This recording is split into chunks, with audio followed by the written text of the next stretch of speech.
El extraño. Por H.P. Lovecraft.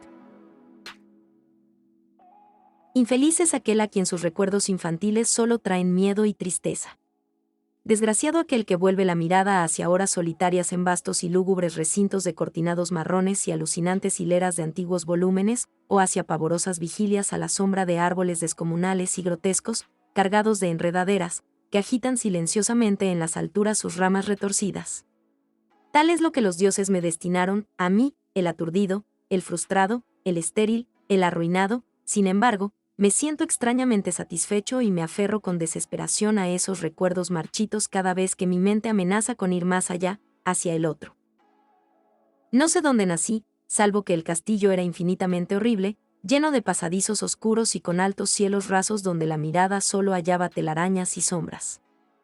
Las piedras de los agrietados corredores estaban siempre odiosamente húmedas y por doquier se percibía un olor maldito, como de pilas de cadáveres de generaciones muertas. Jamás había luz, por lo que solía encender velas y quedarme mirándolas fijamente en busca de alivio. Tampoco afuera brillaba el sol, ya que esas terribles arboledas se elevaban por encima de la torre más alta. Una sola, una torre negra, sobrepasaba el ramaje y salía al cielo abierto y desconocido, pero estaba casi en ruinas y solo se podía ascender a ella por un escarpado muro poco menos que imposible de escalar. Debo haber vivido años en ese lugar, pero no puedo medir el tiempo. Seres vivos debieron haber atendido a mis necesidades, sin embargo, no puedo rememorar a persona alguna excepto yo mismo, ni ninguna cosa viviente salvo ratas, murciélagos y arañas, silenciosos todos. Supongo que, quienquiera que me haya cuidado, debió haber sido asombrosamente viejo, puesto que mi primera representación mental de una persona viva fue la de algo semejante a mí, pero retorcido, marchito y deteriorado como el castillo. Para mí no tenían nada de grotescos los huesos y los esqueletos esparcidos por las criptas de piedra cavadas en las profundidades de los cimientos. En mi fantasía asociaba estas cosas con los hechos cotidianos y los hallaba más reales que las figuras en colores de seres vivos que veía en muchos libros mohosos. En esos libros aprendí todo lo que sé.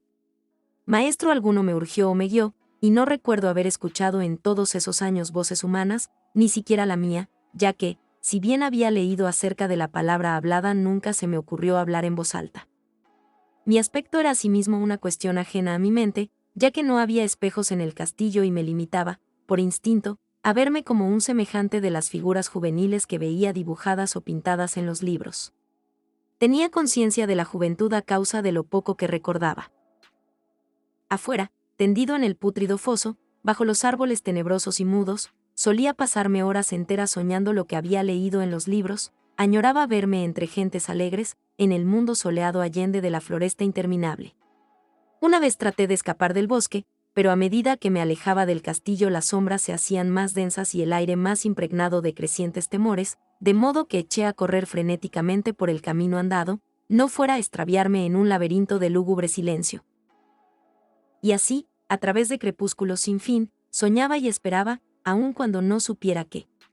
Hasta que en mi negra soledad, el deseo de luz se hizo tan frenético que ya no pude permanecer inactivo y mis manos suplicantes se elevaron hacia esa única torre en ruinas que por encima de la arboleda se hundía en el cielo exterior e ignoto. Y por fin resolví escalar la torre, aunque me cayera, ya que mejor era vislumbrar un instante el cielo y perecer, que vivir sin haber contemplado jamás el día. A la húmeda luz crepuscular subí los vetustos peldaños de piedra hasta llegar al nivel donde se interrumpían, y de allí en adelante, trepando por pequeñas entrantes donde apenas cabía un pie, seguí mi peligrosa ascensión. Horrendo y pavoroso era aquel cilindro rocoso, inerte y sin peldaños, negro, ruinoso y solitario, siniestro con su mudo aleteo de espantados murciélagos. Pero más horrenda aún era la lentitud de mi avance, ya que por más que trepase, las tinieblas que me envolvían no se disipaban y un frío nuevo, como de moho venerable y embrujado, me invadió. Tiritando de frío me preguntaba por qué no llegaba a la claridad, y, de haberme atrevido, habría mirado hacia abajo. Se me antojó que la noche había caído de pronto sobre mí. En vano, tanteé con la mano libre en busca del antepecho de alguna ventana por la cual espiar hacia afuera y arriba y calcular a qué altura me encontraba.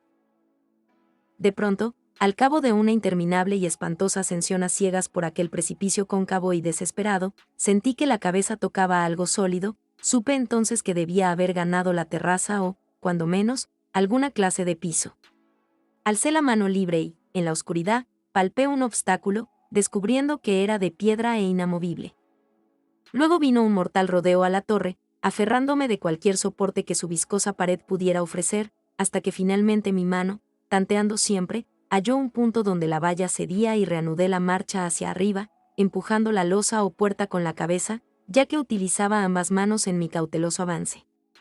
Arriba no apareció luz alguna, y, a medida que mis manos iban más y más alto, supe que por el momento mi ascensión había terminado, ya que la puerta daba a una abertura que conducía a una superficie plana de piedra, de mayor circunferencia que la torre inferior, sin duda el piso de alguna elevada y espaciosa cámara de observación. Me deslicé sigilosamente por el recinto tratando que la pesada losa no volviera a su lugar, pero fracasé en mi intento. Mientras yacía exhausto sobre el piso de piedra, oí el alucinante eco de su caída, pero con todo tuve la esperanza de volver a levantarla cuando fuese necesario. Creyéndome ya a una altura prodigiosa, muy por encima de las odiadas ramas del bosque, me incorporé fatigosamente y tanteé la pared en busca de alguna ventana que me permitiese mirar por vez primera el cielo y esa luna y esas estrellas sobre las que había leído. Pero ambas manos me decepcionaron, ya que todo cuanto hallé fueron amplias estanterías de mármol cubiertas de aborrecibles cajas oblongas de inquietante dimensión. Más reflexionaba y más me preguntaba qué extraños secretos podía albergar aquel alto recinto construido a tan inmensa distancia del castillo subyacente. De pronto mis manos tropezaron inesperadamente con el marco de una puerta, del cual colgaba una plancha de piedra de superficie rugosa a causa de las extrañas incisiones que la cubrían. La puerta estaba cerrada, pero haciendo un supremo esfuerzo superé todos los obstáculos y la abrí hacia adentro. Hecho esto, me invadió el éxtasis más puro jamás conocido, a través de una ornamentada verja de hierro, y en el extremo de una corta escalinata de piedra que ascendía desde la puerta recién descubierta, brillando plácidamente en todo su esplendor estaba la luna llena, a la que nunca había visto antes, salvo en sueños y en vagas visiones que no me atrevía a llamar recuerdos. Seguro ahora de que había alcanzado la cima del castillo, subí rápidamente los pocos peldaños que me separaban de la verja, pero en eso una nube tapó la luna haciéndome tropezar, y en la oscuridad tuve que avanzar con mayor lentitud. Estaba todavía muy oscuro cuando llegué a la verja, que hallé abierta tras un cuidadoso examen pero que no quise trasponer por temor a precipitarme desde la increíble altura que había alcanzado. Luego volvió a salir la luna. De todos los impactos imaginables, ninguno tan demoníaco como el de lo insondable y grotescamente inconcebible. Nada de lo soportado antes podía compararse al terror de lo que ahora estaba viendo, de las extraordinarias maravillas que el espectáculo implicaba. El panorama en sí era tan simple como asombroso, ya que consistía meramente en esto, en lugar de una impresionante perspectiva de copas de árboles vistas desde una altura imponente, se extendía a mi alrededor, al mismo nivel de la verja, nada menos que la tierra firme, separada en compartimentos diversos por medio de lajas de mármol y columnas, y sombreada por una antigua iglesia de piedra cuyo devastado capitel brillaba fantasmagóricamente a la luz de la luna. Medio inconsciente, abrí la verja y avancé bamboleándome por la senda de grava blanca que se extendía en dos direcciones. Por aturdida y caótica que estuviera mi mente, persistía en ella ese frenético anhelo de luz, ni siquiera el pasmoso descubrimiento de momentos antes podía detenerme. No sabía, ni me importaba, si mi experiencia era locura, enajenación o magia, pero estaba resuelto a ir en pos de luminosidad y alegría a toda costa. No sabía quién o qué era yo, ni cuáles podían ser mi ámbito y mis circunstancias. Sin embargo, a medida que proseguía mi tambaleante marcha, se insinuaba en mí una especie de tímido recuerdo latente que hacía mi avance no del todo fortuito, sin rumbo fijo por campo abierto.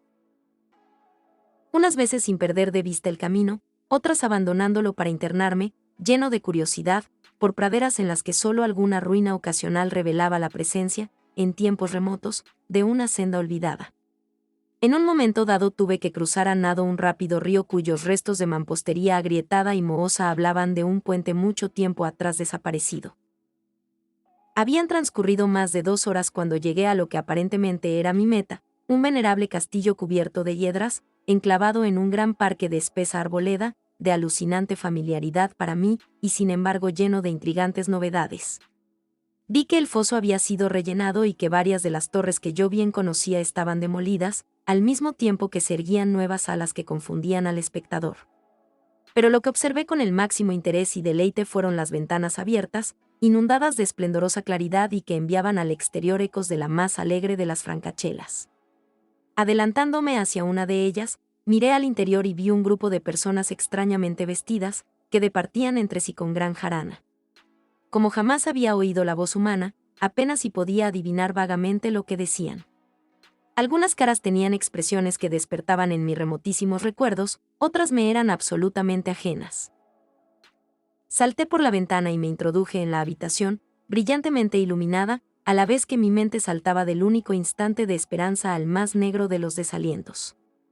La pesadilla no tardó en venir, ya que, no bien entré, se produjo una de las más aterradoras reacciones que hubiera podido concebir.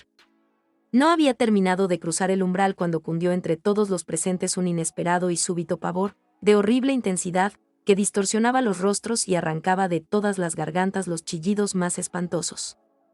El desbande fue general, y en medio del griterío y del pánico varios sufrieron desmayos, siendo arrastrados por los que huían enloquecidos. Muchos se taparon los ojos con las manos y corrían a ciegas llevándose todo por delante, derribando los muebles y dándose contra las paredes en su desesperado intento de ganar alguna de las numerosas puertas. Solo y aturdido en el brillante recinto, escuchando los ecos cada vez más apagados de aquellos espeluznantes gritos, comencé a temblar pensando que podía ser aquello que me acechaba sin que yo lo viera. A primera vista el lugar parecía vacío, pero cuando me dirigí a una de las alcobas creí detectar una presencia, un amago de movimiento del otro lado del arco dorado que conducía a otra habitación, similar a la primera.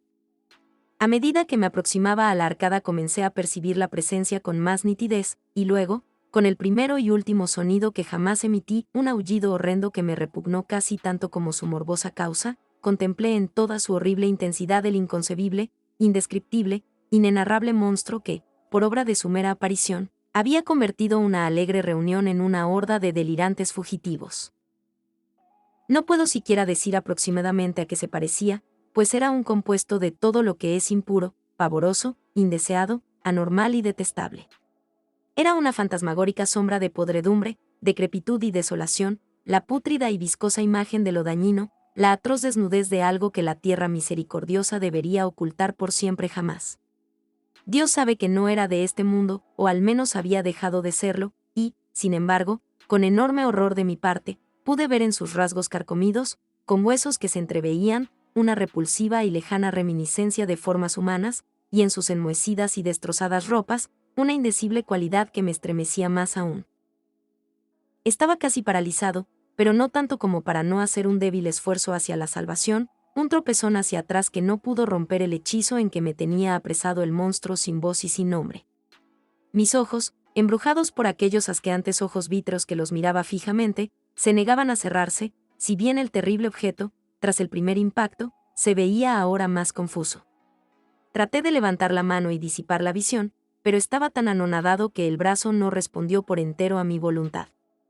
Sin embargo, el intento fue suficiente como para alterar mi equilibrio y, bamboleándome, di unos pasos hacia adelante para no caer. Al hacerlo adquirí de pronto la angustiosa noción de la proximidad de la cosa, cuya inmunda respiración tenía casi la impresión de oír.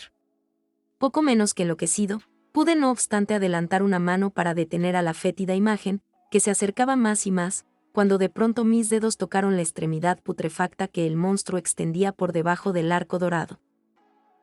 No chillé, pero todos los satánicos vampiros que cabalgan en el viento de la noche lo hicieron por mí, a la vez que dejaron caer en mi mente una avalancha de anonadantes recuerdos. Supe en ese mismo instante todo lo ocurrido, recordé hasta más allá del terrorífico castillo y sus árboles, reconocí el edificio en el cual me hallaba, reconocí, lo más terrible, la impía abominación que se erguía ante mí, mirándome de soslayo mientras apartaba de los suyos mis dedos manchados.